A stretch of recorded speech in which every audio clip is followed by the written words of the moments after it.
Hey, I'm Jen. Welcome back to my channel. Today, I want to talk about something I hear a lot from my clients, which is that they are working out a lot and they just are not getting results. So, if this is something that you're struggling with, if you're a woman over 40 or you're over 50 like me, and you are working out and you're just struggling to get results, you feel like you're putting in all the work and doing the classes and not getting results, then stick around because this video is for you.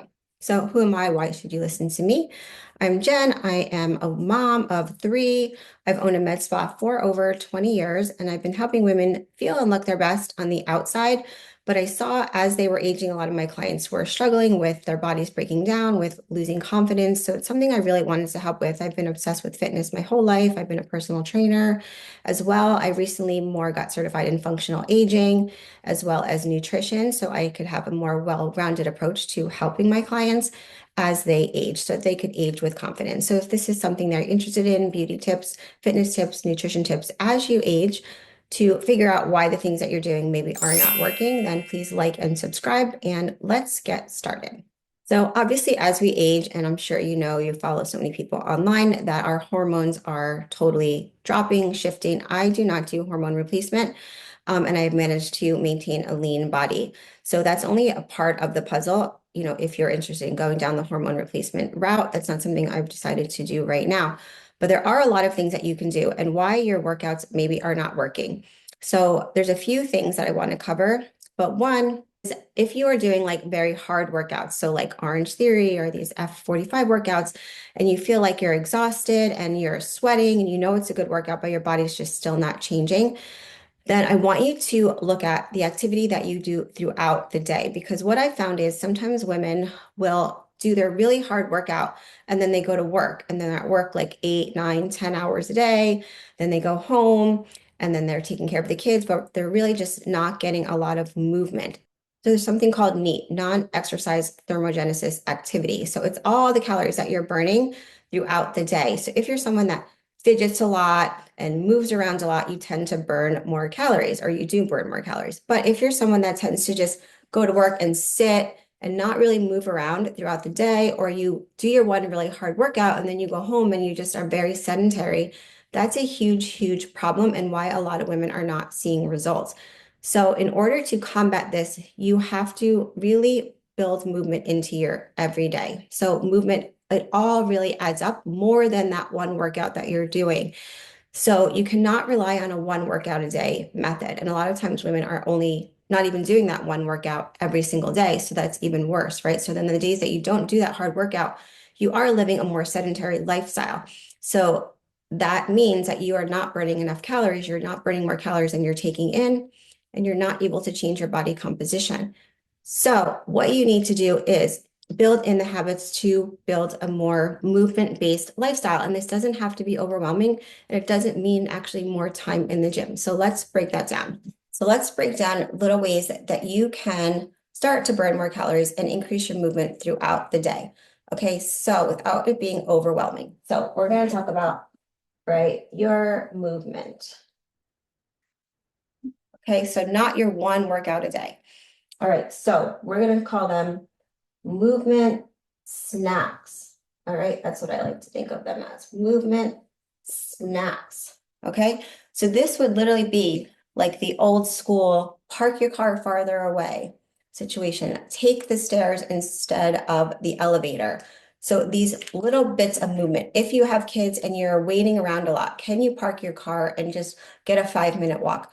If you work in the office, or when I work from home, or if you work from home, on the days that I do, I have to consciously either set a timer on my phone, or just consciously make the effort to get up. So I work on the third floor when I work at home. So I literally will walk all the way down to the basement and come all the way back up to get in some steps. So 5 minutes every hour really, really adds up. If you can do more than that, that's really going to add up. If you can build in a walk around the times that you eat, that's also going to really, really add up. So you need to increase your movement aside from the workout classes that you're taking. That is huge, because if you are sitting around, I can't say it enough, it's not going to overcome that amazing class that you're taking.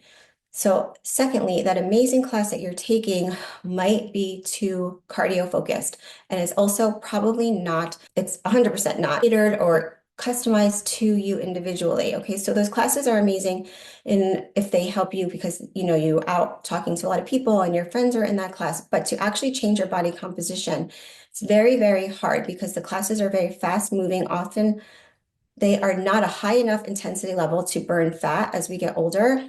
So they're like a moderate intensity, even though you feel like it's super, super hard, it needs to be a higher intensity for a shorter amount of time, or the weights are not heavy enough within the class to build muscle and the rest time isn't long enough. So if you're doing exercise to exercise and you're not having enough rest in between sets to actually build the muscle, that's also another reason that's holding you back. So as our hormones are dropping, we need to really build more muscle and not focus on really fast cardio-based classes. So if your classes are super fast cardio-based, either cut them down so you only go like twice a week and then incorporate just like 10 minutes of strength training, 20 minutes of strength training every single day, and continually challenge your muscles that way. Or if you're doing like Pilates reformer or yoga, that also is not enough, I would say, tension on your muscles to build enough muscle to build muscle to burn fat.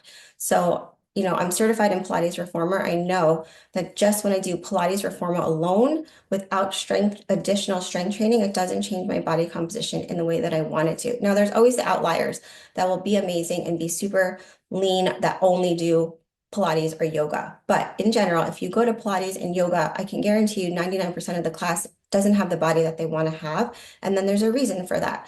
So you can't keep doing the same thing and expect a different result. And if you look at the people in the class, and they don't have the bodies that you're trying to attain to have, you have to figure out why, what you're doing, and how you can alter it.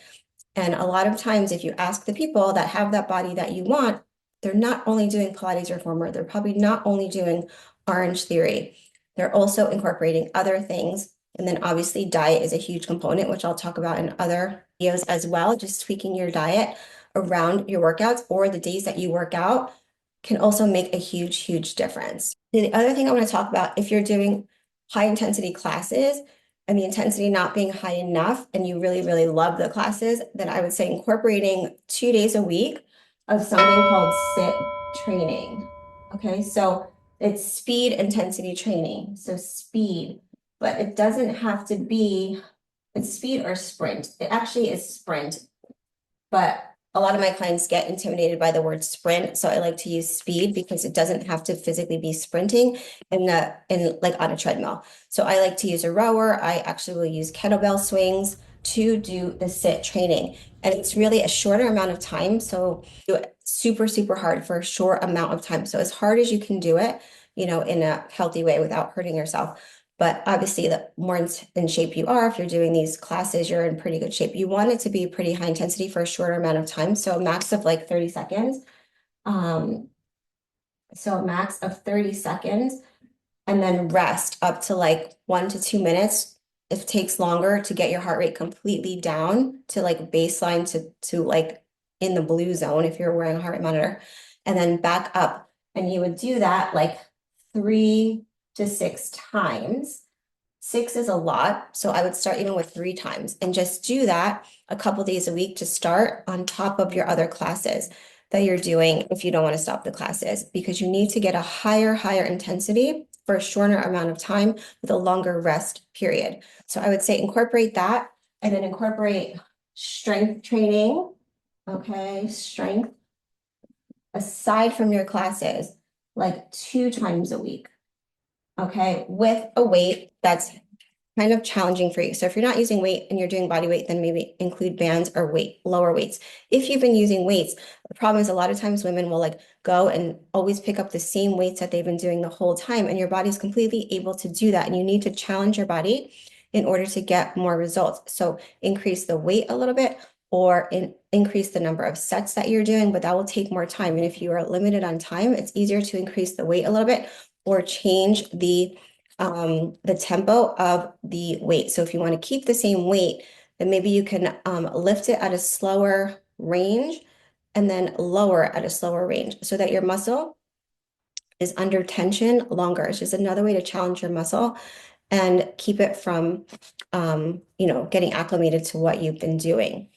I hope this helps. I'll do more. Please comment below on, the workouts that you're doing and maybe the other challenges that you're having. I would love to know so I can give you some other tips. But I want to also do the next video in this series of how to change your diet, like what you're eating, not necessarily your diet, but what you're eating around your workouts.